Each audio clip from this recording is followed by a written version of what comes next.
안녕하세요, 공기사입니다. 오늘은 월급 400만원을 받으면 바뀌는 가장 중요한 삶의 변화에 대해 이야기를 해보려고 합니다. 뭘 400번은 그지새끼가 이런 말을 하냐라고 하실 분도 계실 것 같아요. 이상하게 인터넷에서는 뭘 400도 무슨 빈민 취급하는 경향이 있는 것 같더라고요. 약간 인터넷 밈 같은 거겠죠? 어쨌든 저는 200에서 300으로 변할 때도 삶의 질이 꽤 달라졌었거든요. 먼저 왜 제가 월 400을 목표로 했었냐면요. 예전에 돈으로 올라가는 직장인들의 행복 수치가 600만원까지라는 글을 인터넷에서 읽었었기 때문이거든요. 그때가 월급이 200 후반에서 300을 왔다 갔다 할 때라서 먼저 1차 목표로 400으로 잡고 2차는 500, 최종적으로 600으로 단순하게 생각해서 잡았었습니다.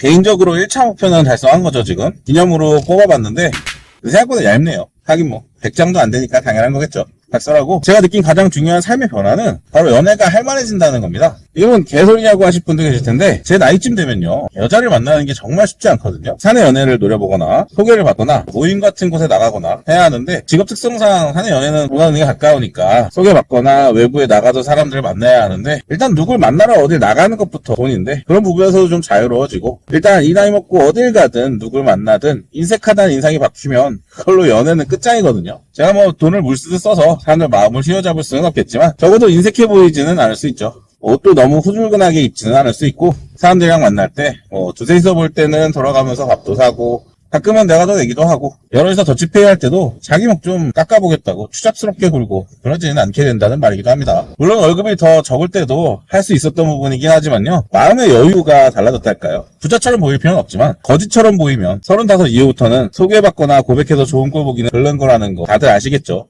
물론 잘생긴 분들은 제외입니다. 차은우님처럼 생겼으면 거지처럼 보이는 게 아니라 거지여도 연애는 잘 할 수 있을 것 같다는 생각이 드네요. 하지만 보시면 아시겠지만 전 평생 외모로 연애에서 가산점을 받아본 적은 없기 때문에 항상 기본을 지키려고 노력하고 있습니다. 제가 돈 없을 때 옆구리가 시리고 외로워서 없는 돈 모아서 옷도 사고 모임도 나가보고 그랬던 적도 있었고 어쩌다 소개팅을 하거나 썸을 타거나 심지어 연애를 할 때도 주머니 사정 때문에 자존심 상하고 속상했던 기억들이 좀 있어서 개인적으로는 수익이 늘고 나서 이런 관계 부분 특히 연애 쪽에 부담이 확실히 줄어서 더 잘 되는 것 같다는 느낌이 많이 들었습니다. 그러다 보니 친구들도 많이 생기고 좋은 인연도 맺게 되고 행복한 추억도 쌓기 쉬워지고 그랬습니다. 그리고 본인이 외모가 못나거나 재미가 없어서 연애를 못한다고 생각하시는 분들에게 개인적으로 생각하는 연애 관련 팁을 하나 드리자면요. 저는 본인이 잘하거나 좋아하는 주제로 소모임이나 문토 같은 모임 앱에서 검색해가지고 모임에 들어가시는 걸 추천드려요.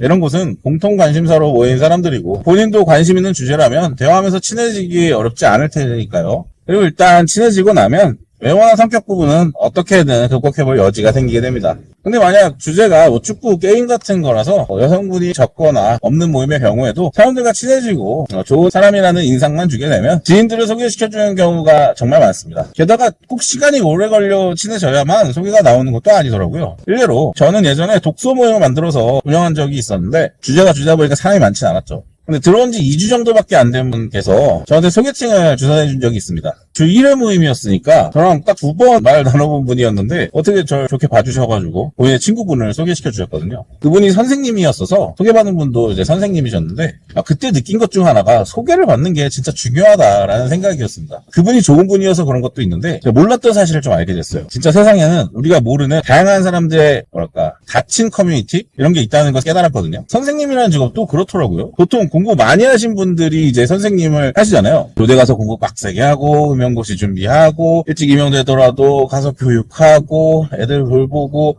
학부모 케어하고 이런 걸 학년이 달라질 때마다 조금씩 일에 좀 익숙해진다 싶으면은 1년마다 새로운 애들 들어오고 이렇게 적응하다 보면 20대는 그냥 훅 가버리고 30이 되어버린다고 하더라고요. 되게 이해가 됐습니다. 설명 다 들어보고 나니까 이렇게 공부랑 일만 하고 살았으니까 인생의 다양한 경험들은 좀 부족하고 인간관계도 같이 공부하던 사람들 위주로만 좀 남게 된다고 하더라고요. 그래서 그런가 여선생님들은 남자 선생님들을 연애 상대로는 별로 좋아하지 않으시더라고요. 재미가 좀 없다고 하더라고요. 그래서 아마 저한테도 기회가 있었던 거겠죠. 그런 인생을 사셨으면 제 인생이 얼마나 신나 보였을까요? 모든 건 이제 멀리서 보면 희극이고 가까이서 보면 비극이니까 멀리서 보시는 분들은 다 희극이라고 생각하실 것 같아요. 어쨌든 정말 좋은 분이었는데 새삼 기억이 나네요. 우리가 다들 1등 신부감이라고 흔히 얘기를 하는데 선생님들 어떻게 만나는지 잘 모르기도 하고 만나기가 쉽지도 않잖아요. 다 이유가 있더라고요. 있더라고요. 이런 것도 제가 그분을 소개받지 않았으면 영영 몰랐겠죠. 맨날 보는 사람들 붙잡고 여소해달라고 맨날 얘기해봐야 채권 안 해줬던 사람들은 앞으로도 안 해줍니다. 진정으로 이 사랑이 갈급하신 분들은 지금이라도 앱에 접속해서 본인의 관심사 모임을 검색해보세요.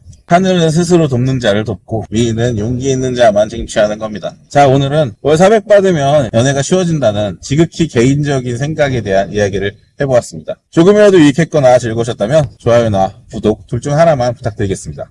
감사합니다. 감사합니다.